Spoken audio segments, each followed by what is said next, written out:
Hello student, welcome to Impulse Academy. आज हम class 10th ICSE का फिजिक्स का फर्स्ट चैप्टर स्टार्ट करने वाले हैं। तो हम सबसे पहले समझ लेते हैं हमारी फर्स्ट यूनिट क्या है। जो हमारी फर्स्ट यूनिट है वो है force, work, energy and power. ठीक है, ये आपकी फर्स्ट यूनिट है। ये यूनिट आपकी फर्दर तीन चैप्टर्स में क्लासिफाई या फिर डिवाइड की गई है। फर्स्ट है आपका फोर्स, देन सेकेंड है वर्क, एनर्जी एंड पावर, और जो थर्ड इसका पार्ट है या फिर थर्ड चैप्टर है वो है मशीन। ठीक है, ये तीन पार्ट है। अब हम समझ लेते हैं तीनों पार्ट में हम पढ़ेंगे क्या। फर्स्ट पार्ट में हम फोर्स की सारी कहानी पढ़ेंगे कि फोर्स कब, कहाँ, कैसे एक्ट करता है, कितने टाइप के फोर्स होते हैं। ठीक है, और न्यूटन लॉ ऑफ मोशन के बारे में भी आगे की कहानी को हम समझेंगे। ठीक है, तो यहाँ पे हम फोर्स और मोशन के बारे में काफी कुछ समझेंगे। देन वर्क, एनर्जी, पावर में हम क्या समझेंगे। जब हम किसी बॉडी को मूव करते हैं या फिर कोई फोर्स एक्ट करता है तो उस बॉडी में ये तीन चीजें हमको इनैक्ट होती हुई दिखती हैं। मतलब कुछ ना कुछ वर्क होता है उस बॉडी पे, कुछ ना कुछ एनर्जी कंज्यूम होती है, साथ में पावर भी लगाते हैं। ठीक है, अभी बहुत बेसिक चीजें मैं खाली ये बता रहा हूँ हम किस चीज को कवर करेंगे और इन तीनों का एक दूसरे से क्या कनेक्शन है और फोर्स से क्या कनेक्शन है, ये चीज हम समझेंगे। देन थर्ड पार्ट हमारा जो है वो है मशीन। अभी तक हमने यहाँ और यहाँ मतलब फर्स्ट और सेकंड चैप्टर में जितनी कहानी पढ़ी उसको रियल वर्ल्ड में हम इम्प्लाई किस में करेंगे, मशीन्स में। ठीक है, फोर्स हम नॉर्मली तो लगाते हैं बट मेन उसका एप्लीकेशन क्या है, मशीन्स ड्रॉ करते हैं, हम ऐसी मशीन्स बनाते हैं जो हमारे काम को और ईजी कर दें। तो हम यही समझेंगे मशीन्स कितने टाइप की होती हैं, किस किस तरह की मशीन्स होती हैं और उनका बेनिफिट क्या है। ठीक है, तो ये तीन चीजें हम पढ़ेंगे।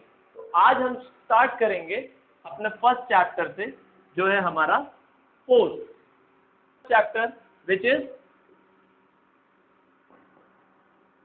फोर्स। सबसे पहले हम समझ लेते हैं फोर्स क्या है। अगर मैं नॉर्मल लाइफ में बात करूं तो फोर्स क्या होता है।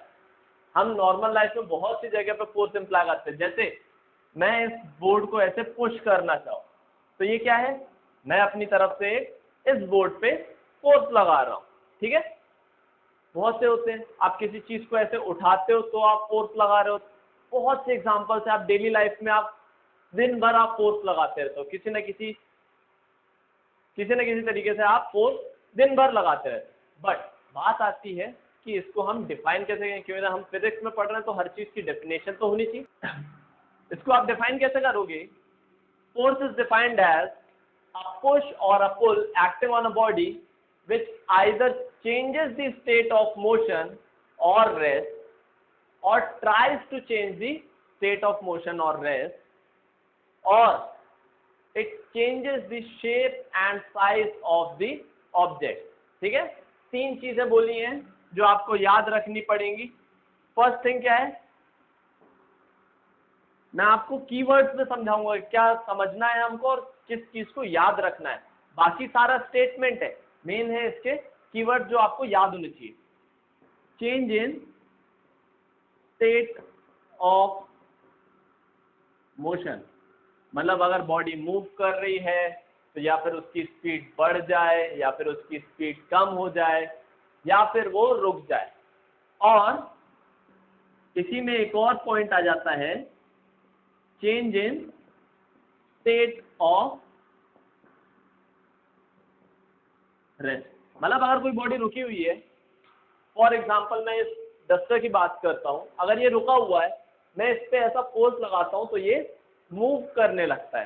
तो इनिशियली ये कैसा था, ये स्टेट ऑफ रेस्ट में मूव नहीं कर रहा, तो ये रेस्ट में। मैं जैसे ही इसमें ऐसा फोर्स लगाता हूं ये डस्टर मेरा मूव करने लगता है। तो इसका क्या चेंज हो गया, change of state of motion, क्योंकि इनिशियली रेस्ट में था फिर वो मूव करने लगा। सिमिलरली अगर कोई बॉडी मूव कर रही है और मैं उस पर फोर्स लगाता हूँ तो मैं क्या कर सकता हूँ, उस बॉडी की वेलोसिटी या फिर स्पीड को बढ़ा भी सकता हूँ, कम भी कर सकता हूँ, डिपेंड करेगा मैं किस डायरेक्शन में फोर्स लगा रहा हूँ।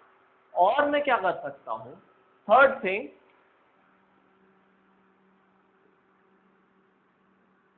Change in shape and size of object. अब देखो, सारे फोर्स मूव करवाने में हेल्प नहीं करते, तो इसका बेस्ट एग्जांपल क्या है, अगर आप सबने टेनिस की बॉल देखी होगी, ठीक है, टेनिस बॉल को जब आप ऐसे स्क्वीज करते हो या फिर किसी भी ऐसे स्पंज को, ठीक है, फोम को अगर आप ऐसे स्क्वीज करते हो तो क्या होता है, उसका शेप चेंज हो जाता है, साइज भी चेंज हो जाता है, ठीक है। बट क्या उसका स्टेट ऑफ मोशन चेंज होता है? नहीं। अगर इनिशियली रेस्ट में था तो अभी भी रेस्ट में। और जो मैंने हाथ से एक्ट किया वो क्या है, वो बेसिकली एक फोर्स है। तो इस फोर्स ने काम क्या किया, इसने सिर्फ उस ऑब्जेक्ट का जो स्ट्रक्चर था उस स्ट्रक्चर को चेंज किया, साइज में चेंज कर सकता है, शेप चेंज कर सकता है, बहुत सी चीजें होती हैं, ठीक है। तो इसके बहुत से एग्जाम्पल हैं। तो जो आपका फोर्स है बेसिकली ये 3 काम करेगा, स्टेट ऑफ मोशन को चेंज करेगा या फिर स्टेट ऑफ रेस्ट को चेंज करेगा और शेप और साइज को चेंज करेगा, ठीक है। इसको अभी हम और डीप में पढ़ने वाले हैं, बट अभी खाली हम डिफाइन करने के लिए ये बोल सकते हैं, force is an push or pull which does any of the 3, ठीक है। ये तीनों और में है, मतलब या फिर ये कर देगा फर्स्ट पॉइंट, अदरवाइज ये सेकंड थिंग कर देगा, या फिर ये शेप एंड साइज चेंज कर ले। जरूरी नहीं कि तीनों चीजें हो और ऐसा जरूरी नहीं कि सिर्फ एक ही हो, ठीक है। अब मैंने आपको डेफिनेशन में एक और चीज बताई, it either changes or tends to change. इस सेंटेंस का मतलब क्या है, force is a push or pull which either changes or tends to change the state of motion or the state of rest or the shape and size of the object। अब इसका बहुत एक अच्छा example है, आप अपने घर पे जाओ, अपनी वॉल को ऐसे पुश करना चालू करो, तो आप तो अपनी तरफ से फोर्स लगा रहे हो, क्या वॉल मूव करने लगेगी? Answer is no. Wall initially state of rest में थी, आप उसको जितना फोर्स लगा रहे हो उसके बाद भी उस स्टेट ऑफ रेस्ट में, तो बेसिकली ये भी नहीं हो रहा है, स्टेट ऑफ मोशन में भी कोई चेंज नहीं है, ठीक है। ये दोनों चीजें कैंसिल आउट हो गई। क्या आपने वॉल की शेप एंड साइज चेंज कर दी, वॉल ऐसी बेंट हो गई क्या?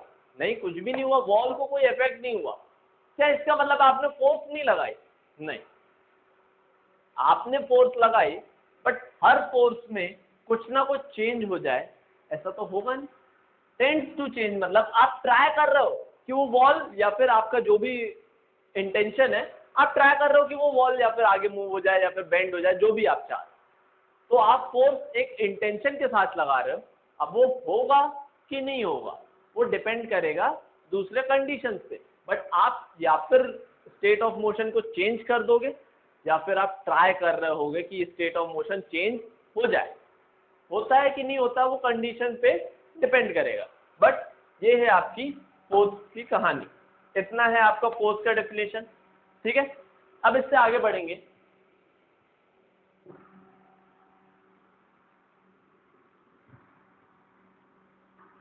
So depending on the application, force is further divided into 2 parts, ठीक है।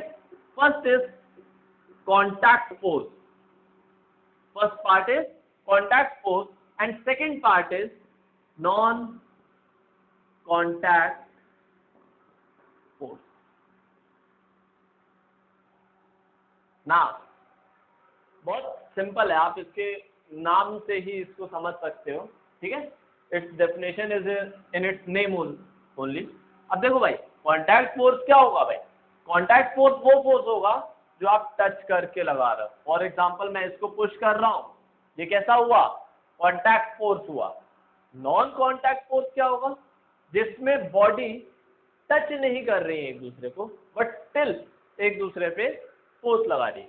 चलिए 2 मिनट का टाइम लीजिए और वीडियो को पॉज करके आप क्या करोगे, इनके नीचे कुछ एग्जांपल्स लिख के बताओ कि आपको कौन कौन सी लगती नॉन कॉन्टैक्ट फोर्सेज है और कौन कौन सी आपको ऐसी फोर्सेस पता है जो कॉन्टैक्ट फोर्स में आती है। ठीक है, 2 मिनट का टाइम लो, फटाफट लिख लो। ठीक, चलिए अब मैं आपको कुछ एग्जांपल्स दे देता हूं। कॉन्टैक्ट फोर्स का फर्स्ट एग्जांपल है फ्रिक्शनल फोर्स। फ्रिक्शनल फोर्स, ठीक है, मतलब एक टेबल पे मैंने बुक रखी है, अब मैं उसको ऐसे स्लाइड करने की कोशिश कर रहा हूं, तो उसमें बुक पे एक फ्रिक्शनल फोर्स भी लगता है। ठीक है, आपके बाइक पे लगता है, जब आप स्किड करते हो गाड़ी को तो उस पर भी लगता है, साइकिल पे भी लगता है, मतलब जो भी चीज मूव करती है उनमें मैक्सिमम चीजों पे फोर्स ऑफ फ्रिक्शन तो लगता है। ठीक है, और कौन से होंगे कॉन्टैक्ट फोर्सेस? Reaction force. अब रिएक्शन फोर्स क्या होता है? जैसे मैंने बताया कि ये डस्टर है, इसका कुछ ना कुछ वेट होगा, तो जैसे ही मैंने इसको अपने पाम पे रखा तो ये डस्टर अपना वेट डाउनवर्ड्स लगा रहा है, मतलब ये मेरे पाम को नीचे पुश कर रहा है, बट क्या मेरा पाम मूव हो रहा है? नहीं, वो तो अपनी जगह पे। इसका मतलब क्या है, डस्टर जितना फोर्स मेरे पाम पे लगा रहा है उतना सेम फोर्स मेरा हाथ इस डस्टर पे लगा रहा है। इस कारण दोनों चीजें अपनी जगह पे रुकी हुई हैं और कोई भी मोशन नहीं हो रहा है, तो इसको हम बोलते हैं रिएक्शन फोर्स। ऐसी और भी कई फोर्सेज हैं जो कॉन्टैक्ट फोर्सेज में आती हैं। कोई भी फोर्स ऐसी जो दोनों बॉडीज एक दूसरे को टच करके फोर्स प्रोवाइड कर रहे हो उसको हम कॉन्टैक्ट फोर्स के अंडर काउंट करेंगे ना। नॉन कॉन्टैक्ट फोर्स ये थोड़ा सा कम नंबर में, मतलब बहुत ज्यादा नॉन कॉन्टैक्ट फोर्सेज नहीं। फॉर एग्जाम्पल आपका पहला है, बहुत अच्छे से पता है आपको, ग्रेविटेशनल फोर्स। अब ये नॉन कॉन्टैक्ट कैसे है? अगर आप अर्थ की ग्रेविटी में हम सब रह रहे हैं, ठीक है, अब अगर मैं अर्थ को टच करके बैठा हूं, मतलब अर्थ के कॉन्टैक्ट में हूं, तो मुझ पर ग्रेविटेशन लग रही है, बात पक्की है, बिल्कुल सही है, तभी हम यहाँ पे खड़े।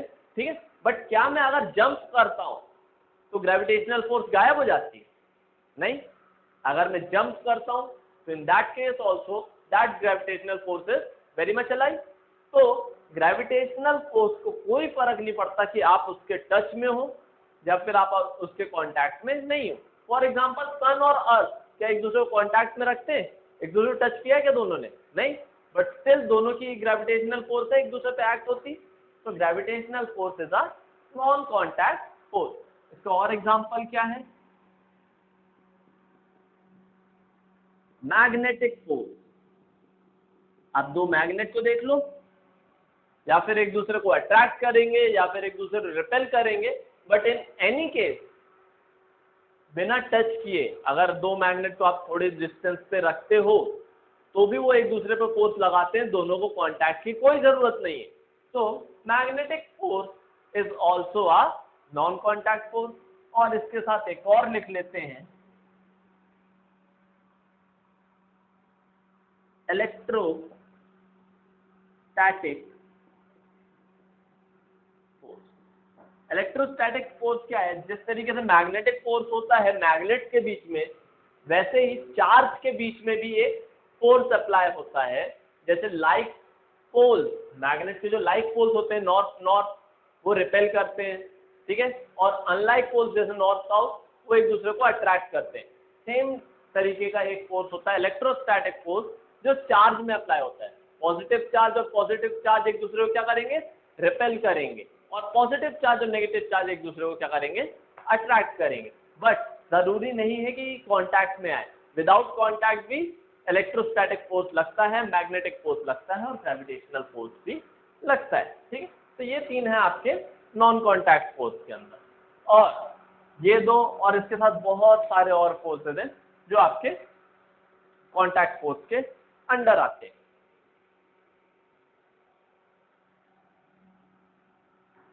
चलिए अब इनमें से कुछ फोर्सेस को थोड़ा बहुत समझ लेते हैं हम, ठीक है। फॉर एग्जाम्पल हम सबसे पहले समझ लेते हैं कौन सा फोर्स, अपना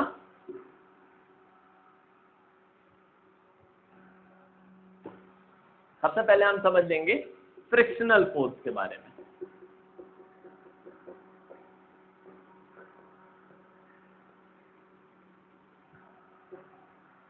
फ्रिक्शनल फोर्स, हाँ फ्रिक्शनल फोर्स कब अप्लाई होती है? फॉर एग्जाम्पल ये कैसा है, रफ सरफेस। रफ सरफेस मतलब एक खुरदुरा सरफेस है, ठीक है। तो इसके ऊपर अगर मैं एक वुडन ब्लॉक रखता हूं, क्या है ये हमारा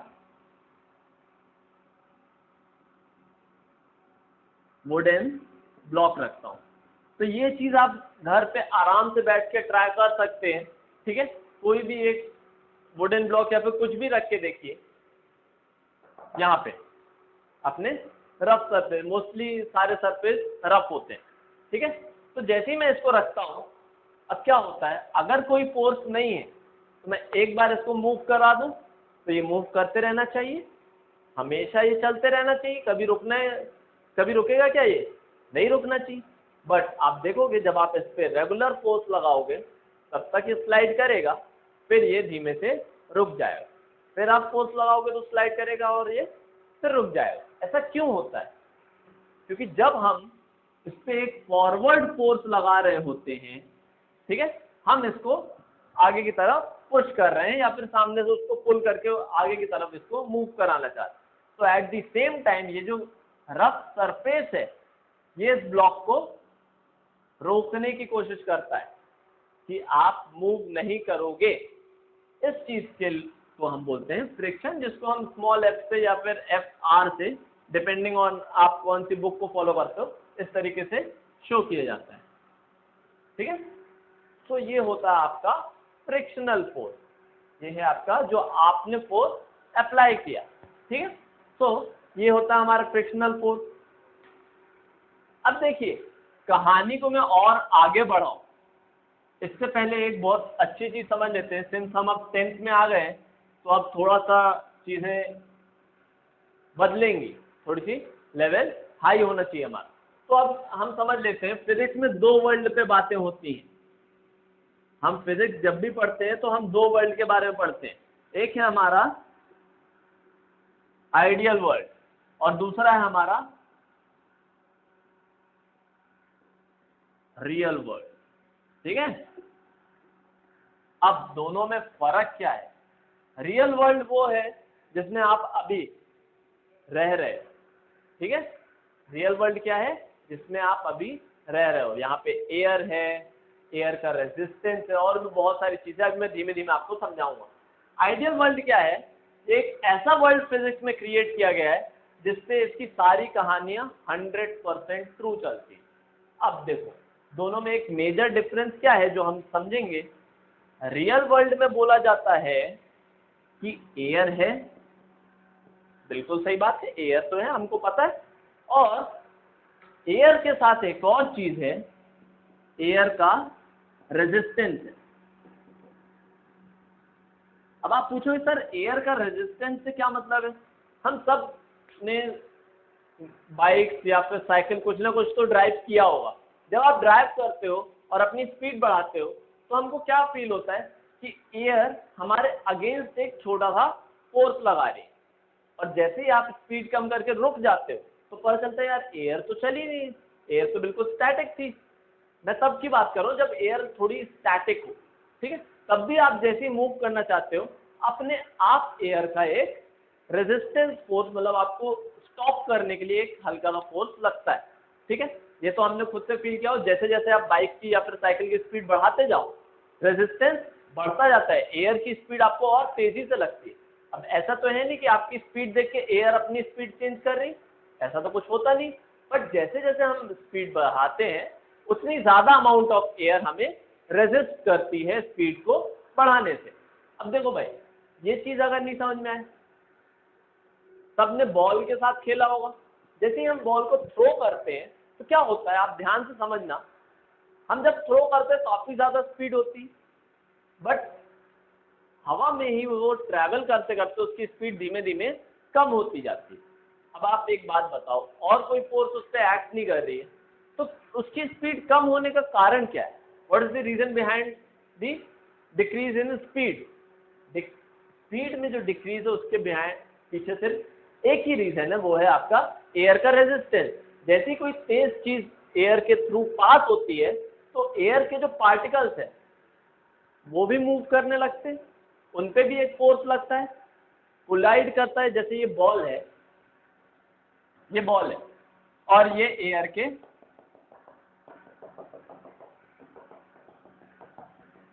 पार्टिकल्स है, पूरे में फैले हुए। अब जैसे ही ये बॉल आएगा आगे तो ये सारे पार्टिकल्स पे कोलाइड करेगा, हिट करेगा, तो ये पार्टिकल्स तो कैसे थे, अपनी जगह पे रुके हुए, इस कारण से वो बॉल को रोकने की कोशिश करते हैं। तो ये थोड़ा सा बहुत कम रेजिस्टेंस होता है, बट होता है। तो रियल वर्ल्ड में ये चीज है। हम आइडियल वर्ल्ड में क्या बोलते हैं, आपको मानना है तो एयर मानो, नहीं मानना है तो आप इसको वैक्यूम ले लो, इससे कोई फर्क नहीं पड़ रहा है। फर्क कहाँ पड़ रहा है कि एयर का जो रेजिस्टेंस होता है, एयर का रेजिस्टेंस कभी भी कैलकुलेट नहीं किया जाता है। हम मानते हैं आइडियल वर्ल्ड में एयर नाम की चीज या फिर है ही नहीं, हम सारे चीजें वैक्यूम में कर रहे हैं, और अगर है तो हम उसका रेजिस्टेंस कभी कैलकुलेट नहीं करेंगे। आप जितने भी फोर्स के क्वेश्चन या फिर कुछ भी लगाओगे तो ये एयर रेजिस्टेंस की कहानी कभी नहीं लगाओगे, क्योंकि इसकी कहानी पे फिर दिमाग से वो बहुत बाहर की बात हो जाएगी। ठीक है, तो ये हो गया एक डिफरेंस आइडियल और रियल वर्ल्ड के बीच में।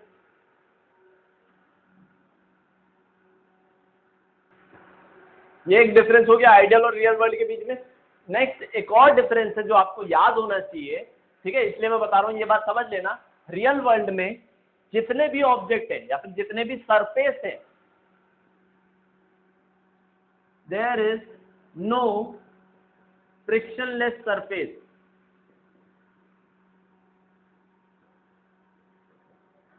तो अगर मैं रियल वर्ल्ड में बात करूं तो ऐसा कोई सरफेस नहीं है जो फ्रिक्शनलेस हो। ठीक है, सारे सरफेस में फ्रिक्शन तो हो गई। आप जितना भी स्मूथ सरफेस ले आओ, जैसे हम एक बात कर लेते हैं ग्लास, ग्लास बहुत स्मूथ होता है, और अगर और उसको स्मूथ करना तो उस पर कोई ना कोई ऑयल या फिर कुछ भी सोप जैसा उससे गिरा दिया जाए तो वो और स्मूथ हो जाता है, बट स्टिल उसका कुछ ना कुछ बहुत कम हो जाएगा फ्रिक्शन, बट स्टिल उसका कुछ ना कुछ फ्रिक्शन रहता है। तो there is no frictionless surface in real world. But अगर आइडियल वर्ल्ड में आपने बोल दिया भाई कि सरफेस कैसा है, फ्रिक्शनलेस है, ठीक है, तो आपको मानना पड़ेगा कि सरफेस पे कोई फ्रिक्शन नहीं है, भले ही वो सरफेस बोर्ड क्यों ना हो जिसका बहुत ज्यादा फ्रिक्शन होता है। बट अगर उन्होंने बोल दिया फ्रिक्शनलेस बोर्ड तो उनने बोल दिया तो आपको मानना पड़ेगा। ये कहानी होती है आइडियल वर्ल्ड की। यहाँ पे अगर हमने बोल दिया फ्रिक्शनलेस तो आप फ्रिक्शन को रिमूव कर सकते हो, बट रियल वर्ल्ड में फ्रिक्शन कभी नहीं जाता, कभी नहीं जाता, कभी नहीं जाता। ना एयर रेजिस्टेंस कभी गायब होगा, ना ही फ्रिक्शन कभी गायब होगा, unless and until we are talking in vacuum. अगर वैक्यूम की कहानी की बात करो, ठीक है, फ्रिक्शन और एयर रेजिस्टेंस गायब कर दो, बट अगर हम यहाँ एटमॉस्फेयर के अंदर बात कर रहे हैं तो ना ही कोई फ्रिक्शनलेस सरफेस है और ना ही कभी एयर रेजिस्टेंस गायब होगा, हमेशा एयर रेजिस्टेंस भी लगेगा, और अगर कोई चीज स्लाइड कर रही है तो उसमें फ्रिक्शन भी लगेगा। बट आइडियल वर्ल्ड में क्या होता है, एयर रेजिस्टेंस तो हम 99% तक कभी बात नहीं करेंगे एयर रेजिस्टेंस की, एंड अगर क्वेश्चन में या फिर कहीं पे भी बात कर दी कि फ्रिक्शनलेस सरफेस है तो फ्रिक्शनलेस सरफेस है, इररिस्पेक्टिव कि वो सरफेस किस मटेरियल का है, कैसा है, उन सब से आपको कोई मतलब नहीं। आइडियल वर्ल्ड का मतलब ये है उनने जो चीज बोल दी वो चीज पक्की हो गई। ये है आइडियल वर्ल्ड। हम 90% अपना पूरा फिजिक्स इस वर्ल्ड पे पढ़ते हैं, रियल वर्ल्ड की बहुत कम कहानियां पढ़ते हैं।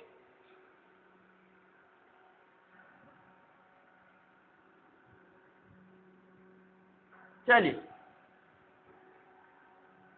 ये सब तो छोटे मोटे फोर्स हो गए, अभी इसको हम और अच्छे से डीप में पढ़ेंगे, जितने हमारे काम के फोर्सेज हैं उनको और अच्छे से पढ़ेंगे। अभी तो खाली मैंने एज अ एग्जांपल कांटेक्ट और नॉन कांटेक्ट फोर्स समझाया, और एक इम्पॉर्टेंट जो आइडियल और रियल वर्ल्ड की कहानी है वो आपके बहुत काम आने वाली है।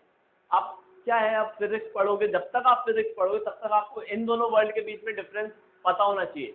वरना क्वेश्चन में अगर आपको बोल दिया कि भैया आपने एयर में थ्रो किया है, तो आप तो अगर उसको इमेजिन करोगे तो आप बोले सर एयर के कारण भी तो कुछ ना कुछ रेजिस्टेंस पड़ेगा।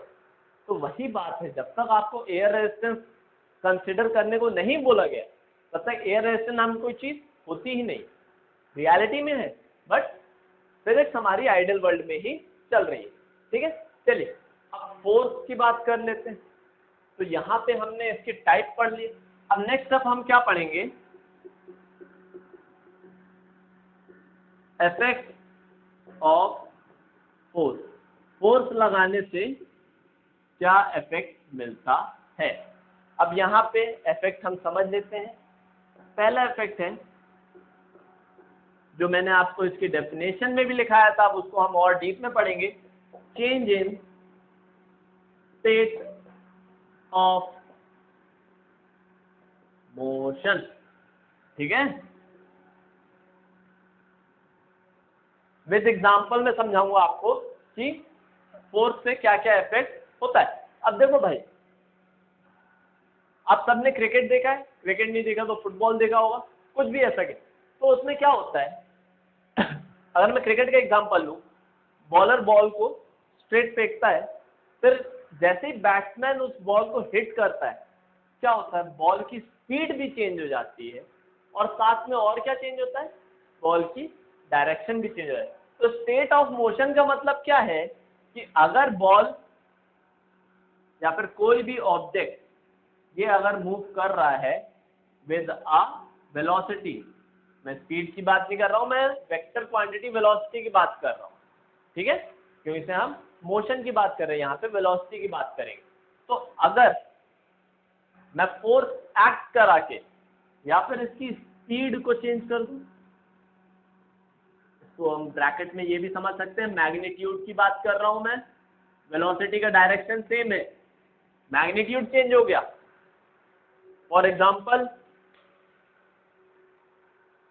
बाइक चल रही है, मैंने ब्रेक करना चालू किया, धीमे धीमे उसकी डायरेक्शन वही है, मैं स्ट्रेट ही जा रहा हूं, बट वेलोसिटी क्या हो गई, कम होती है। तो यहाँ पे क्या हुआ, सिर्फ स्पीड चेंज हुई, डायरेक्शन नहीं चेंज हुई। या फिर मैं इसकी डायरेक्शन को चेंज कर दूं। ठीक है, मतलब क्रिकेट वाला, ठीक है, बॉल आ रही है, मैंने सिर्फ बैट से उसकी डायरेक्शन चेंज कर दी, तो क्या होगा, सिर्फ डायरेक्शन भी आप चेंज कर सकते हो, मैग्नीट्यूड मान लेते हैं वही रहने देंगे हम। ठीक है, या फिर गाड़ी 40 की स्पीड में जा रही थी, आपने उसको टर्न कर दिया राइट एंगल पे, ठीक है, क्या होगा, वो क्या हो जाएगा, डायरेक्शन चेंज हो गई, स्पीड आपने अभी भी 40 किलोमीटर पर आवर की रखी हुई है। तो स्टेट ऑफ मोशन या फिर स्पीड चेंज कर दो तो भी होगा, या फिर डायरेक्शन चेंज कर दो तो भी होगा, और आप दोनों को चेंज कर दो तो भी होगा। ठीक है, तो फोर्स एक्ट करने पे एक ये पॉसिबिलिटी होती है। अब इसके अंदर 3 पॉसिबिलिटी और सब पॉसिबिलिटी मैंने बता दी। ठीक है, स्टेट ऑफ मोशन में 3 सब पॉसिबिलिटीज क्या आ गई, पहला मैग्नीट्यूड चेंज हो जाएगा, दूसरा डायरेक्शन चेंज हो जाएगा, तीसरा दोनों चेंज हो जाएंगे।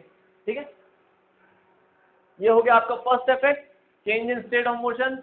या फिर आपने मूविंग ऑब्जेक्ट की बात कर रहा हूं मैं, ऑब्जेक्ट ऑलरेडी मूव कर रहा है, उसकी स्पीड चेंज कर दी, या फिर उसका डायरेक्शन चेंज कर दिया, या फिर दोनों चेंज कर दिया। नाउ नेक्स्ट पॉइंट क्या होगा,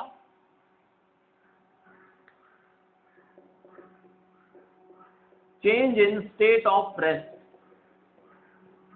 चेंज इन स्टेट ऑफ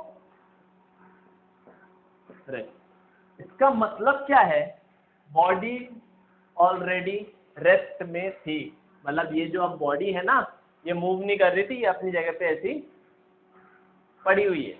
ठीक है, अब आपने क्या किया, इसको किसी भी डायरेक्शन में कैसा भी खाली मूव करा दिया, क्या हो जाएगा, from rest it starts in the state of motion. तो आपने रेस्ट से उसको कहां ले आए, मोशन पे ले आए। So this is another effect of force. Third क्या इफेक्ट होगा? देखो भाई मेरे पास बोर्ड है, मैं ऐसे काम कर सकता हूँ, आपको थर्ड पॉइंट अलग से लिखना है। Change in size. अब साइज कैसे चेंज होता है? साइज का चेंज कैसे समझेंगे हम? एक स्पॉन्ज लो, ठीक है, सब समझते हैं स्पॉन्ज क्या होता है? हाँ वही स्पॉन्ज बॉक्स स्क्वायर पैंट्स वाला, ठीक है। स्पॉन्ज लो और उसको अपने हाथ के अंदर रख के ऐसे कस के ऐसे दबा दो, तो स्पॉन्ज का इनिशियल साइज, अगर इतना बड़ा आपने स्पॉन्ज का एक पीस लिया है तो आपने उसको ऐसे स्क्वीज करके एक छोटा सा बना दिया। जब तक आपने उसको फोर्स लगा के रखी तब तक उसका शेप क्या हो गया? साइज तो छोटा हो गया। सॉरी, साइज आपने छोटा कर दिया। तो ये एग्जांपल हो गया आपका चेंज इन साइज का। और सेम एग्जांपल से आप क्या समझ सकते हो? चेंज इन शेप को भी आप सेम एग्जांपल से समझ सकते हो। स्पॉन्ज पहले स्क्वायर शेप में था, अब वो थोड़ा सा ऐसा स्फेरिकल या फिर सर्कुलर शेप में आ गया, तो ये साइज और शेप को आप चेंज कर। अभी आपको एग्जांपल दिया पॉटरी का, ये जो एग्जांपल होता है ये चेंज इन साइज का एग्जांपल नहीं है। जितनी मिट्टी अभी थी उतनी ही मिट्टी वो पॉट या फिर जो भी आप बना रहे हो उसके बनने के बाद भी साइज सेम रहेगा। क्यों? मिट्टी तो उतनी ही। चेंज किस में आएगा? सिर्फ और सिर्फ शेप में आएगा। ठीक है, बात समझ में आ रही? ये साइज का चेंज था और ये था हमारा शेप का चेंज। तो ये होंगे आपके 4 इफेक्ट ऑफ फोर्स। अब एक बात और समझ लें, फाइनल जो आप स्टार बना के लिखेंगे, ठीक है, ये 4 इफेक्ट होते हैं फोर्स के। इसके नीचे आप एक स्टार बना के नोट लिखेंगे, these effects can take place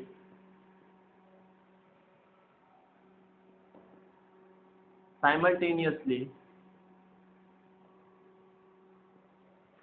ठीक है, मतलब जरूरी नहीं है कि एक बार में एक ही इफेक्ट हो, पहले दूसरे में से कोई एक होगा, या फिर बॉडी मूव कर रही होगी या फिर रेस्ट में होगी, तो पहले दोनों में से तो कोई एक होगा। बट हो सकता है फॉर एग्जांपल कार मूव कर रही है, ठीक है, सडनली उसका एक्सीडेंट हो गया, क्या होता है? मूव करती हुई बॉडी तो पहले रेस्ट में भी आई और साथ में डिफॉर्म भी हो जाती है कार। जैसे अगर साइड से भी एक्सीडेंट हुआ तो कार का शेप डिफॉर्म हो जाता थोड़ा बहुत। सो दो इफेक्ट्स एक साथ हो सकते हैं, 2 से ज्यादा, मतलब साइज शेप सब चेंज हो सकता है, बट पहले दोनों में से कोई एक ही होगा, या फिर बॉडी स्टेट ऑफ रेस्ट पे होगी या फिर बॉडी स्टेट ऑफ मोशन में होगी। एक नेक्स्ट स्टार बना के लिखेंगे, there is a possibility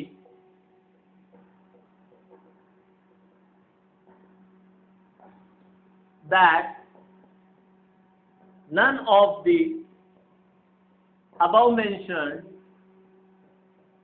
the above mentioned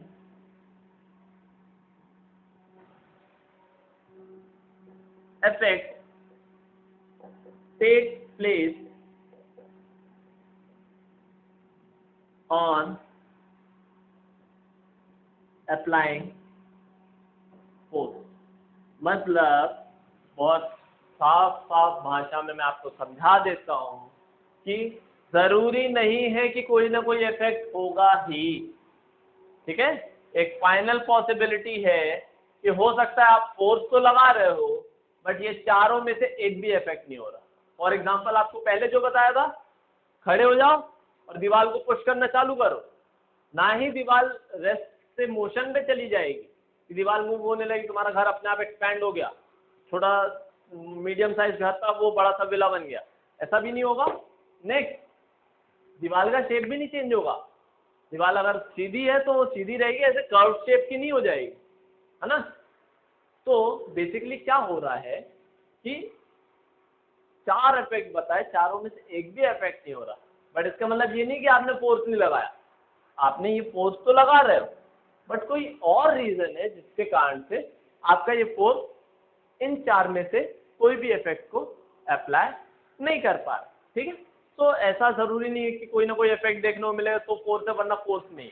अभी हम आगे पढ़ेंगे ऐसा होता क्यों है, ठीक है। बट अभी ये समझ लो कि या फिर ये इफेक्ट होंगे या फिर ऐसी इफेक्ट लाने की ट्राई हो रहा हो।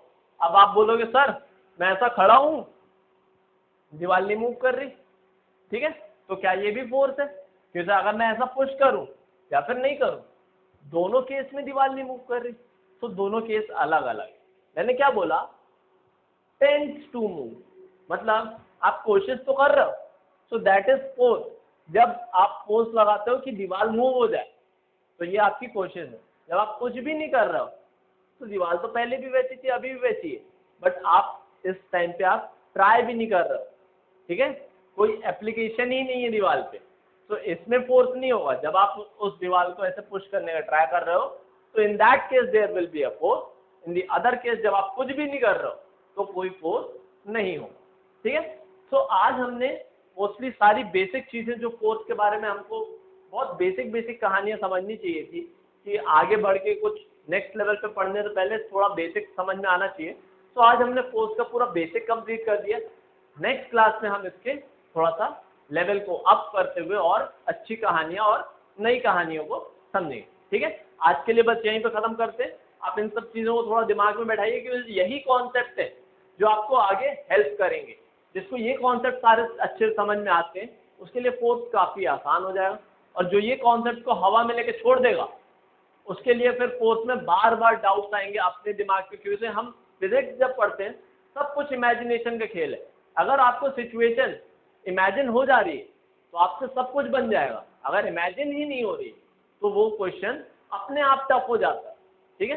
तो कॉन्सेप्ट बनेंगे तो अपने आप इमेजिनेशन स्ट्रांग होगी, तो हम क्या कर पाएंगे, हमारा जो आगे का सफर है वो काफी आसान हो जाएगा। और कॉन्ट्रेरी अगर हम इसको बोलेंगे अरे ये तो सब बनता है, हवा की चीजें हैं, नहीं करनी, तो ये फिर बाद में आपको बहुत प्रॉब्लम करेगा, बाद में फिर इसको आपको पढ़ने का भी टाइम नहीं मिलेगा। तो हम अभी इसको समय समय पे सारा बेसिक कॉन्सेप्ट समझते जाएंगे, फिर आगे धीमे धीमे इसको लेवल को अप करते हैं, ठीक है। आज के लिए बस इतना ही, बाकी हम नेक्स्ट क्लास में बात करते हैं। Okay, thank you.